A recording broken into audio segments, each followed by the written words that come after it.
ஜெயலலிதா மறைந்த பின்னர் அதிமுக எம்எல்ஏக்கள் 40 பேர் திமுகவில் இணைய காத்திருந்ததாக சபாநாயகர் அப்பாவு பேசியிருந்தார். அதற்கு எதிராக வழக்கு தொடரப்பட்டது. இந்த வழக்கு விசாரணை தொடர்ச்சியாக நீதிமன்றத்தில் நடைபெற்று வந்த நிலையில் சென்னை சிறப்பு நீதிமன்றத்தில் நீதிபதி உத்தரவுப்படி சபாநாயகர் அப்பாவு விசாரணைக்கு ஆஜரானார்.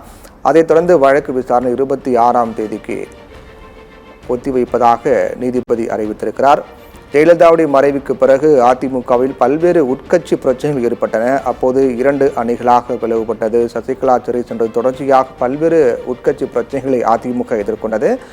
அந்த சமயத்தில் திமுகவில் இருந்த அப்போது பரபரப்பாக பல எம்எல்ஏக்கள், குறிப்பாக தற்போதைய சபாநாயகர் அப்பாவு தெரிவித்த கருத்து சர்ச்சையானது.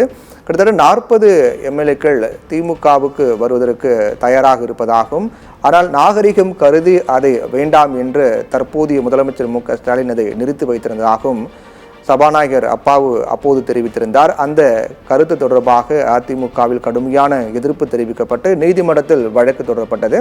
அதிமுக வழக்கறிஞர் பாபு முருகவேல் இந்த வழக்கை தொடர்ந்திருந்தார். அந்த வழக்கில் தற்போதைய சபாநாயகர் அப்பாவு தெரிவித்த கருத்து என்பது அதிமுகவிற்கு களங்கம் ஏற்படுத்தக்கூடிய வகையில் இருந்ததாகவும், அதே போன்று தேவையற்ற ஒரு பொய்யான தகவலை அவர் பேசியது என்பது கண்டிக்கத்தக்கது என்றும், அது தொடர்பாக அவர் மீது நடவடிக்கை எடுக்க வேண்டும் என்று அதிமுக வழக்கறிஞர் நீதிமன்றத்தில் வழக்கு தொடர்ந்தார். அந்த வழக்கு சென்னை சிறப்பு நீதிமன்றத்தில் நடைபெற்று வந்த நிலையில் இன்றைய நிலையில் ஏற்கனவே நீதிபதி உத்தரவுப்படி சபாநாயகர் அப்பாவு இன்று நீதிமன்றத்தில் ஆஜரானார். அப்போது இந்த வழக்குடைய விசாரணை அடுத்த கட்டமாக 26ஆம் தேதி ஒத்திவைப்பதாக சிறப்பு நீதிமன்ற நீதிபதி தெரிவித்தார்.